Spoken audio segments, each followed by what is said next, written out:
Ladies and gentlemen, Hex community of all ages, hey, Jake Freedom here, coming to you live from YouTube for this week's Hex Update Saturday for August 22nd, 2015. Now, originally, actually today is Sunday, but I'm actually going to say it's the 22nd. I recorded this yesterday, but went to do some post-processing stuff, and the audio was not quite right. So I didn't have time to do it again yesterday, and I was like, well, you know what, we'll just do it again on Sunday, no big deal. It's not going to be the end of the world doing the update on a Sunday as we've done in the past.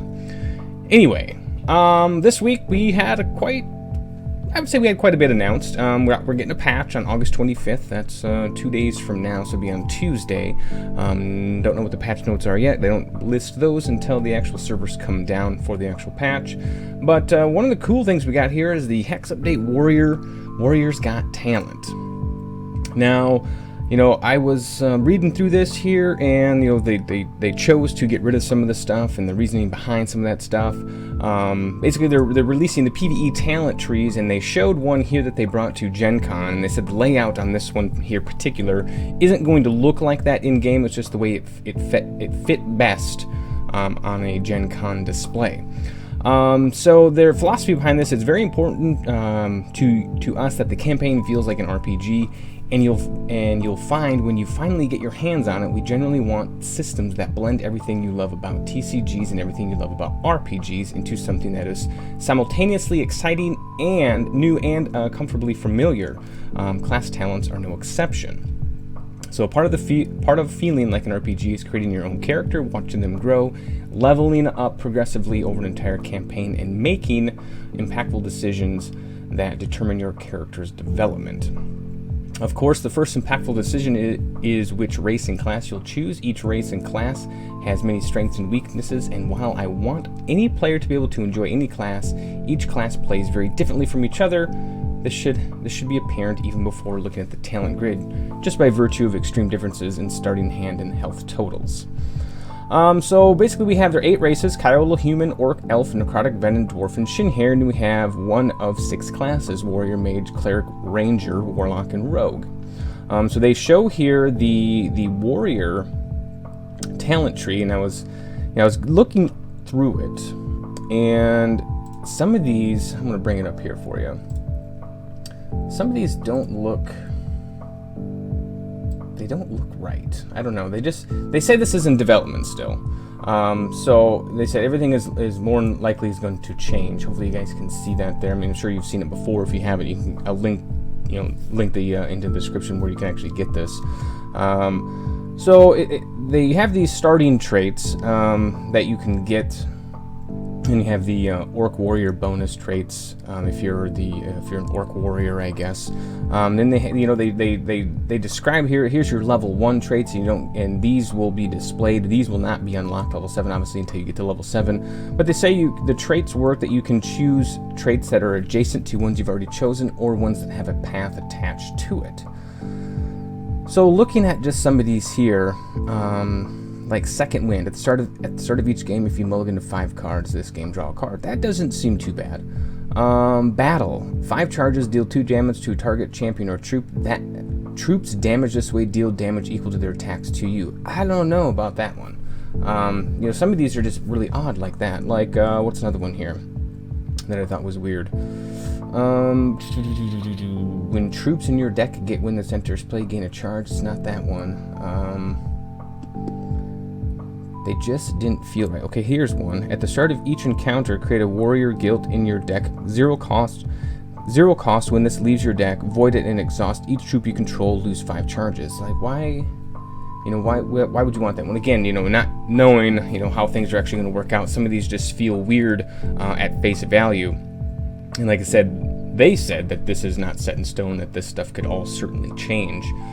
So just going over it, it's just weird. So you can level your character up to 25, and then I think they said 26 to 30. Each level there you get +1 starting health or something along those lines.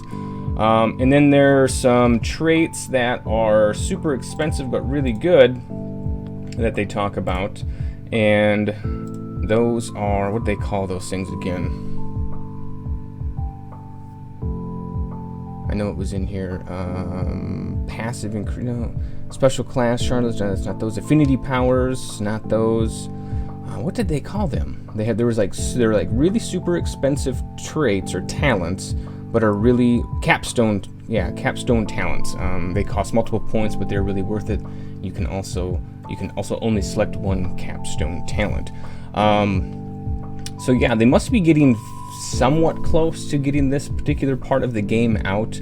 Yeah, it says right here, okay, for levels 21 through 25, your character will earn a permanent +1 health buff. That's what that was right there. So yeah, they say the top 2 rows of your talent tree will be immediately visible and accessible. You'll start with your charge power, and you can always spend talent points on any talent in your top row to select that talent. From there, you can only select talents if they are adjacent to another talent you've already selected or connected to that talent with a pathway. So they say they're trying to work on so this is all balanced between all classes and races.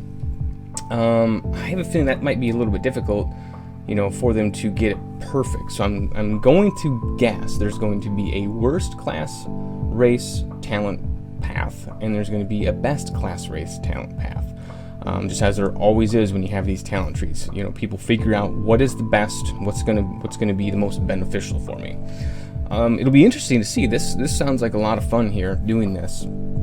So far the PvE experience is just the Frost Ring Arena, and I do it every now and again, just when I'm bored, to see how far I can go. I think I'm still using just a deck that has set 2 cards in it, no set 3 at all. So, giving this, more PvE into the actual game will be something I'm looking forward to, to move forward with that PvE environment. So yeah, that was that, and I'm pretty excited about it. I'm sure a lot of people are. Hopefully we can get this. I don't know when this is going to roll out. Will this come out before set 4? I know there's been some talk on the forums that people were saying that, the PvE should come out before set 4. Some people are saying that set 4 won't be out until 2016, which is fine because we've kind of if they want to get on schedule. I mean, you're talking about a set every quarter, 4 sets a year, and right now I just don't think that's possible given the other stuff that has to be done in the game. So we will definitely see on that, but it would be nice to have another area of PvE to actually go to other than just the Frost Ring Arena. So that is that. And then Ben comes in here and he's got part 2 about being a game designer. I read through some of it here. Again, I'll link this into the description so you guys can read it if you're interested in reading how to become a game designer. And the stuff, it's kind of cool to read if you've never done any programming or any game development. Not even necessarily with the keyboard. If you just sat down and tried to design a game just on paper, you have your game design document, and he goes and talks about some of that stuff. Not necessarily the document, but just that part of designing the game.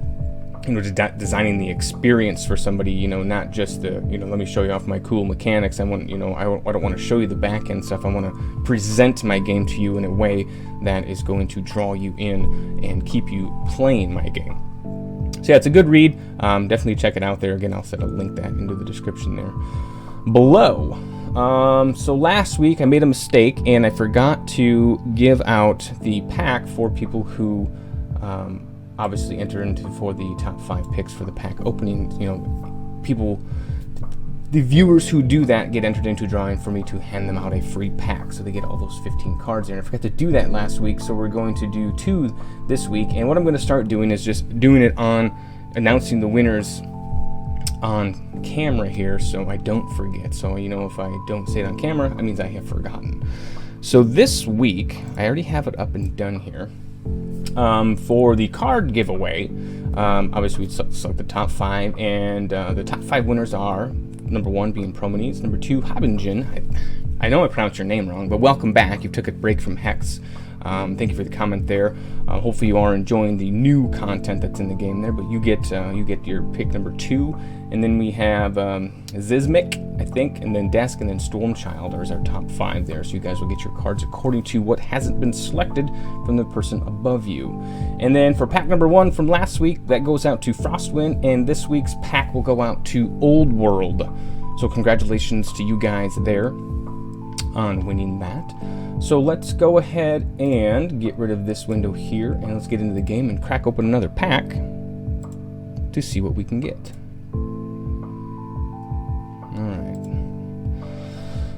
So last week was obviously a legendary. We probably won't crack another one of those, but you never know. 2 legendaries in a row is not unheard of, and we have... it's a rare, but still it's going to be decent.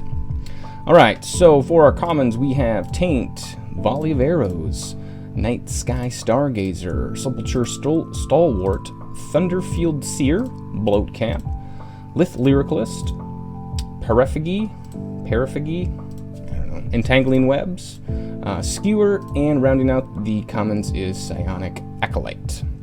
And for our uncommons we have Snarl Brute, Rotting Knight, and Emperor's Lackey. And for our rare, what do we have this week? We have Reprocessor, 2 casting cost, double Sapphire. Threshold 1/2 troop, he is a dwarf. At the start of your turn, you may transform another target artifact or troop you control into a warbot. Kind of an okay card there if you're playing the dwarf robot artifact deck. I don't know if I'm sure there is such a thing still, but we'll see. So this week, what else I was going to talk about something else. Oh, next week is the VIP tournament that's going to be constructed. I'm going to try to actually play in that one, just to see what's out there and then be able to kind of maybe gauge what's boss. But I think we can all pretty much guess that Ruby Wild is still going to be up there. At least it has been for the past couple of tournaments. At least in just strictly set 3. So this will be a good way to view what's going to be boss with sets 1, 2, and 3. Hopefully you guys are out there maybe constructing something that's going to maybe not seen before. Maybe it's going to do really well. I don't know. I have no idea what I want to put together yet.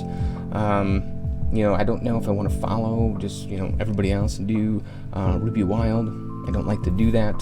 I have yet to actually play a net deck in a tournament that people say, "Oh, this is really good." I haven't done that yet. Should I? Should I not? I don't know. It's entirely up to the person. If you want to take a deck that's obviously boss and you want to play that in a tournament, that's nothing wrong with that. I might do that and make some changes to it or something. I don't know. We'll see. We will see. So let's click OK on that. Just a common chest there. We'll stash that away. So I think that is it. I actually wrote down some notes. I think I went through everything. Oh, one other thing. Gauntlet. Has anybody done the Gauntlet? What do you guys feel? Do you guys feel that the Gauntlet is good, being best of 1? I was because I don't talk about much on the forums, but this one just caught my eye. Somebody said that Gauntlet being best of 1 is based on pure luck. Personally, I've never played in the Gauntlet, but being best of 1, I don't know if it's going to be pure luck. I think it's going to be some luck, and some based on your skill, and some based on how your deck is constructed and put together. So being 100% luck is completely out of the question, I believe, because everybody has to draw cards. So I mean, if you have good cards in your deck, if it's put together well, you're going to draw right. If you get shard flooded, okay, that can happen. If you get shard screwed, that can happen. It happens to everybody. It's no big deal. So it being 100% luck, I disagree with. But what are your guys' feelings on the Gauntlet being best of 1? Let me know in the comments down below. So other than that is this week's Hex Update Saturday. Let me know your top 5 picks in the comments down below. If you like the video, give it a thumbs up. And if you want to see more of these, you got to click subscribe down below, and we'll have another video for you soon.